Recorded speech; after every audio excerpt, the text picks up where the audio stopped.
social media analytics, and measuring return on investment, otherwise known as ROI. So, what's an intro to social media ROI, return on investment? How do you measure the number of impressions or reach for a billboard? It's okay, like a physical manifestation of what we're doing here, social selling. With traditional marketing methodologies like these, it can be nearly impossible to prove return on investment. You don't know exactly how much that physical billboard got you. However, many marketers are still poking holes in social media, saying, oh, well, you can't measure that. I'm here to say it's probably a lot better than that billboard you see people driving by. Spending billions of dollars on traditional advertising like print, so some people are still skeptical, spending money there, when they should be allocating these budgets to social media, where there are a ton of customers. So, how do we define social media ROI? Well, social media return on investment, or ROI, is a measurement of the value from social media marketing. Essentially, what is the return from investments made in social media? So if you put $1 on social media, what's the return you're getting? ROI, by revenue formula, is profit divided by total investment, which results in a decimal number times 100 to get a percentage. So we're getting 110%. Every time we spend $1, we're making $1.10, for example. Calculate the ROI of social media campaign for, say, a new purse. All right, so you can follow a product all the way through the market and figure out, hey, I've spent $1 promoting this purse, or like what we're doing with Bowie with our bags and our Mimic Social, which you need to wrap up this week. What is our return on every dollar spent? And you hope it's more than just the dollar. You don't want to break even. You want to make money, right? All right. So a common misconception about social media is that being active and posting updates will create hundreds of conversions. No, you gotta be smart about the social selling. So if you haven't watched the Chapter 17 video that's posted about social selling, double back and take a look at that one. It's not very long. Oftentimes, the true value of social media, like brand awareness, cannot be measured in dollars and cents. So it gets to be kind of tough to measure. But if you do it, you can see some sales. Now, only 15% of CMOs have been able to quantify their impact of social media. So, for example, organizations that are using social media, it's very difficult. What are the three most challenging aspects of your social media program? It's measuring ROI, tying social activities to business outcomes, and developing our social media strategy. See, here's the thing. This class here, your final project, you're working on the social media strategy. That is something people really struggle with. And the reason why they struggle tying their social activities to business outcomes is they don't have a strategy, a written out plan. And that's another reason why they can't identify any metrics as to how much is $1 spent on social media getting me in return. Okay?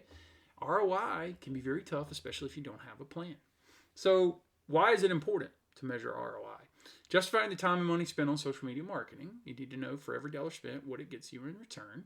Change the perception of social media across the organization. Keep in mind, you're going to have some people ahead of you that don't see value in social media. You're going to have to convince them with data.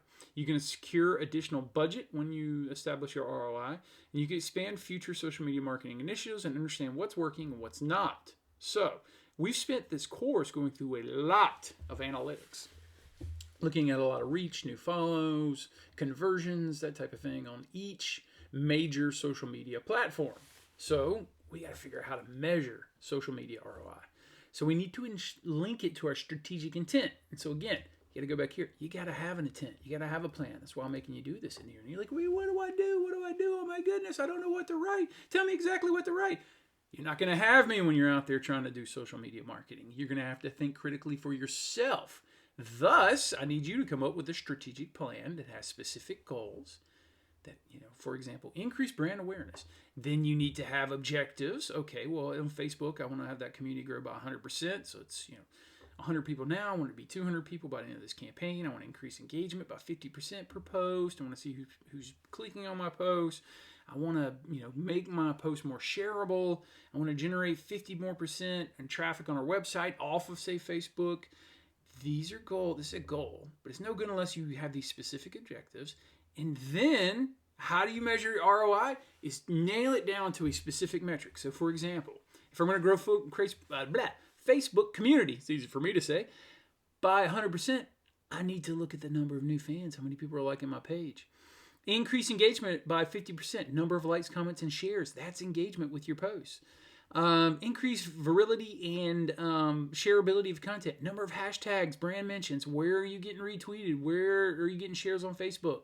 All right, that's a metric you can measure. That's a metric if you buy marketing through Facebook, Instagram, etc., that you can track. Generate 50% more traffic on our website. 50% growth in page views and visitors. You can track that through your company. How many people are going to our website because we posted something on Facebook? All of these metrics are very specific. So you start broad with your goal. You have these objectives, and you measure your metrics. That way you can say, hey, we spent $20 here on Facebook. We got $60 in outcome. That's $3 for every $1 we spent. That is valuable data and will get you more funds. So, a few definitions first. Social media share of voice is the percentage of brand mentions or people talking about the company online compared to its competitors. Top of mind awareness, TOMA, a company or brand or product is first in customers' mind when they're thinking about a particular industry or category. So, for example, when I say cola, most people think Coca-Cola. They think about Coke. They're top of mind. Earned media, the most valuable type of media. As it increases brand awareness with no additional effort on the part of the in-house marketers. So it's something that only social media can do is go viral. Okay. Net Promoter Score, NPS, is a metric that companies use to measure the willingness of customers to recommend a company's products or services to others. So are you getting referrals on there? So measuring total investment includes things like your inputs and what are you investing, employee hours and salaries, content creation, what it costs, social media tools, what that costs, and how much you're spending on ads. Now then you can look at these metrics that we were talking about up here, okay, and up here. Okay, these metrics, you can see them down here. Boom, engagement, reach, targeting, types. You can look at likes, etc., etc. Social media return on investment resources and tools. Google Analytics provides a lot. Hootsuite, this book, I had somebody ask me today, how do we get some examples of some of the things we're supposed to be doing? Dude, if you haven't noticed, the book links Hootsuite like crazy. You should be definitely looking at that site as you write your final project. BuzzSumo, Sprinklr, Spout Social, and several others. Okay? You can just take a look and see. Again, in the book, you've got Hootsuite. Come on. There's a reason why we keep doing that. It's a good one. Google Analytics is good. Facebook Analytics is good. Measuring social media return, okay, on investment with Google Analytics. Setting up tracking code using a Google Tag Manager so you can tag some kind of campaign you're doing, creating UTM parameters. Tag URL. Boy, this is very technical. When clicked, basically you pay for Google Ads. They're going to tell you what you're going to get for that. I won't test you on this, okay? Measuring social media return on investment with Google Analytics continued. Set up a custom social media goals with Google Analytics, and they give you a dashboard of following the steps. Okay, you got an event, you got destination, pages, duration. They'll tell you if people went to this online, stayed there, what they viewed, and how long they viewed it. And that'll give you a better chance of knowing if you're being successful with your marketing campaign. Types of social media reports with Google Analytics. You guys know you can see a very similar report to this on Facebook, Instagram, and most of the other major social media platforms. Now with Google Ads, people go in and search, like say you have a plumbing business, they search for plumbing business, Spartanburg, South Carolina. You'll know if you pop up there. If you have Google Ads, you will pop up there. So keep that in mind. You'll look at social media traffic, network referrals, data hub activity, and landing pages.